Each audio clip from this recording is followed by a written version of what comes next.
विज्ञान एवं प्रभाव के एवं उसके इफ़ेक्ट की वीडियो है। पार्ट 1 मैंने बना दिया था, लेकिन सॉरी कल मैं बाहर चला गया तो इसकी वजह से वीडियो नहीं बना पाया। और जब मैं आया तो उस नोटिफिकेशन आए हुए थे, ठीक है। तो उसके बारे में भी अवेयर करना आप लोगों को बहुत ज़रूरी था, क्योंकि किसी का रिज़ल्ट आ गया, ठीक है, कहीं कोई भर्ती न्यू आ गई तो उसके बारे में वीडियो बनाना ज़रूरी था, वरना लोगों को कैसे पता चलता, ठीक है। तो रात में मैं थक गया ये सब बना के, फिर मुझे सोना पड़ा। नहीं तो ये मानो कि नहीं सोएंगे तो फिर कैसे काम चलेगा, है ना। तो आई थिंक अपना वीडियो जहाँ से ख़त्म हुआ होगा उसकी लास्ट एक क्वेश्चन से पहले स्टार्ट करेंगे, ठीक है। 1 या 2 क्वेश्चन हो सकता है, ठीक है। अब इसमें देख लीजिए, पानी से पहला क्वेश्चन है हमारा, फर्स्ट क्वेश्चन पार्ट 2, ठीक है। पानी से भरे एक बर्तन में, आप लोगों को दिखाई दे रहा है कि नहीं दिखाई दे रहा है ये आप मुझे बता देना, ठीक है। पानी से भरी एक बर्तन में बर्फ़ का टुकड़ा तैर रहा है। पूरी बर्फ़ के पिघलने पर बर्फ़ का जल स्तर कैसा होगा। मतलब कोई बर्फ़ का टुकड़ा है ये, ठीक है। एक बर्तन में पानी में तैर रहा है, तो पूरी तरीके से बर्फ़ पिघलने पर बर्तन का जल स्तर कैसा होगा, अपरिवर्तित रहेगा। मतलब कोई चेंजमेंट नहीं रहेगा, मतलब जैसे वो पहले होगा उसी टाइप में वो होगा। क्योंकि क्या है, जब बर्फ़ जो होती है पानी में डालते हैं तो वो तैरती है, मतलब उसमें इतना वेट नहीं है। और जो पानी है उसको डुबोने के चक्कर में हल्का सा जो ऊपर रहता है, जब वो पिघल जाएगी तो जल स्तर हमारा बिल्कुल प्लेन हो जाएगा, ठीक है। एक कमरे में जैसे कि एक कमरे में पंखा चल रहा है, तो कमरे का वायु का ताप कैसा होगा। वायु का ताप बढ़ता जाएगा। मतलब कहने का मीन्स ये है, एक कमरे में पंखा चल रहा है तो कमरे की वायु का ताप है वो बढ़ता जाएगा। जैसे वायु में जो होती है साउंड की स्पीड बढ़ जाती है। कहने का बढ़ने का मीन स्पीड में हो जाती है, मतलब आवाज़ जो है इधर उधर फैलती है, ठीक है। जब नेक्स्ट क्वेश्चन ये हो गया। अब ये वाला, जब 2 समांतर दर्पणों के बीच कोई वस्तु रखा जाता है तो प्रतिबिंबों की संख्या कितनी होगी, ठीक है। असंख्य होगी, इन्फिनिटी, असंख्य होगी। असंख्य क्यों होगी, क्योंकि जब 2 समतल दर्पण हैं, ठीक है, समतल दर्पण के बीच में अगर कोई वस्तु रख दे, जैसे हम लोग ही मिरर में देखते हैं, ठीक है। अरे एक बड़ा सा एग्जांपल ले लो, सबसे बढ़िया, आप लोग नाव की दुकान पे जाते हो, नाव की दुकान पे क्या होता है, एक सामने आपके मिरर लगा होता है, वो भी समतल दर्पण होता है, और एक पीछे भी लगा होता है, अगर आपने चेक किया होगा, है ना। तो आमने सामने मिरर होते हैं, आपकी पीछे भी उसमें मिरर बनती है, आगे भी मिरर बनती है, ठीक है। तो पीछे वाला सामने में दिखाई देता है, सामने वाला पीछे में दिखाई देता है। ऐसे ही अगर आप लोग थोड़ा सा फोकस करोगे तो उसमें आप मिरर फोटो, जितनी आपकी आँखों की वैलिडिटी है, मतलब देखने की क्षमता है, तो उस अकॉर्डिंग आप लोग काउंट कर सकेंगे कितने इमेज बन रहे हैं।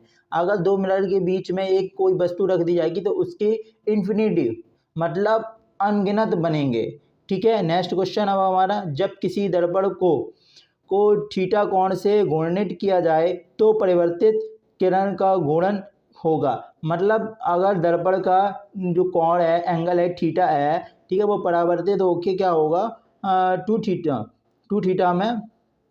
थीटा हो जाएगा, ठीक है। साबुन के बुलबुले का अपशिष्ट करने में उसकी त्रिज्या क्या होगी, ठीक है। साबुन के बुलबुले को अपशिष्ट करने में उसकी जो त्रिज्या है वो बढ़ जाएगी, क्या हो जाएगी, बढ़ जाएगी, ठीक है। आप लोग बताते जाना दिख रहा है कि नहीं दिख रहा है ना। 2 आवेशों की बीच की दूरी को दुगना करने पर उसके बीच का बल कैसा होगा। 2 आवेशों की बीच की दूरी की बात कर रहे हैं, ना कि 2 आवेशों की बात नहीं हो, 2 आवेशों के बीच की दूरी की बात हो रही है।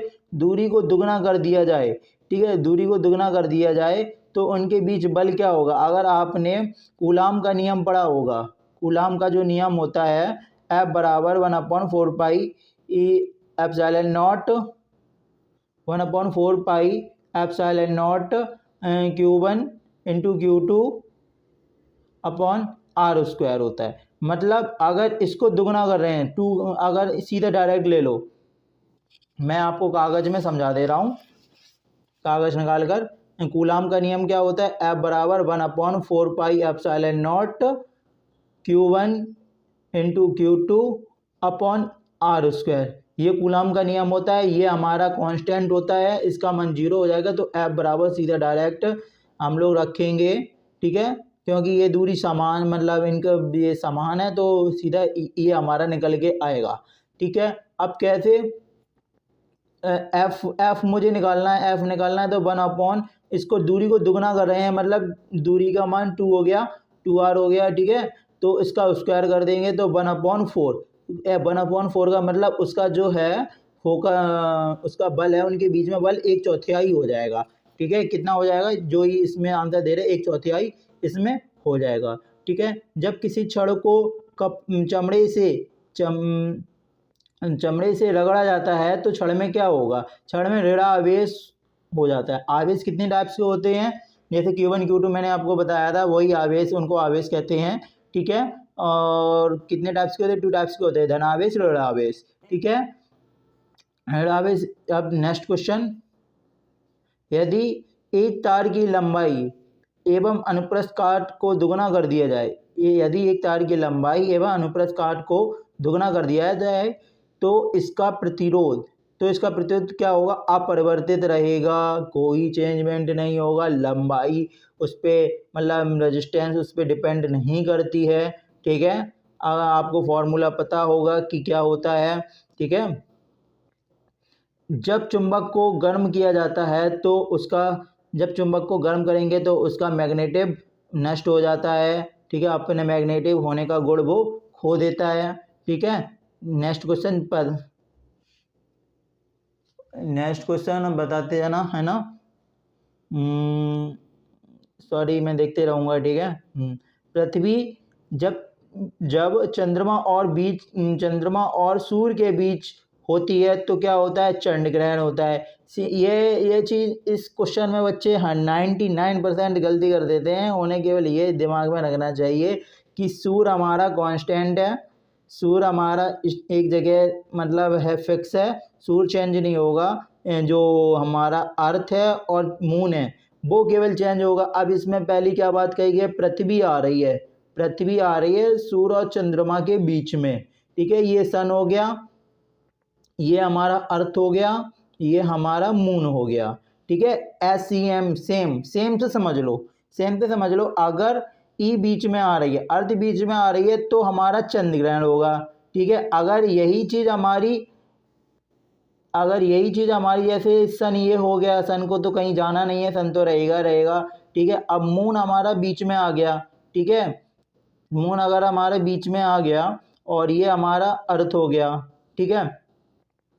अगर अर्थ पे कोई चीज़ नहीं पहुंचेगी, ठीक है, सूर्य की रोशनी के बीच में अगर मून आ जाएगा तो क्या बोला जाएगा, सूर्य ग्रहण बोला जाएगा। मतलब सूर्य में ग्रहण लगा दिया, मतलब जैसे बल्ब, बल्ब है, अब बल्ब का इमेज ले लो, ठीक है। मैं बल्ब आपको दिखा सकता हूँ, 1 मिनट रुकना, फिर आपको सही समझ में आएगा। जैसे हमारा ये बल्ब हो गया, ठीक है, इस पे अगर हैंड लगाएंगे तो जैसे इसको सन ले लो, अगर सन पे मैंने हैंड लगा दी, हैंड मेरा मून हो गया, ठीक है, और ये हमारा बल्ब हो गया, ठीक है, बल्ब हमारा सन हो गया और हैंड हमारा मून हो गया। अर्थ हमारी वो इरेजर हो गई, इरेजर ये रही इरेजर को मैंने वो अर्थ मान लिया, हैंड को मैंने मून मान लिया और इसको मैंने सन मान लिया। अगर ये सन जो बल्ब जलेगा इस पे रोशनी नहीं जाएगी, ठीक है, मैंने ऐसे बंद कर दिया, मतलब एक तरीके से बल्ब को ढक लेना, ठीक है। तो सन वो भी क्या करता है,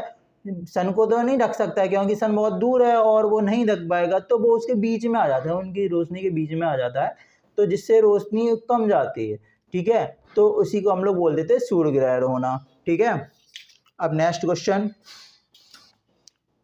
क्वेश्चन में क्या है, दूध से क्रीम को अलग करने पर दूध का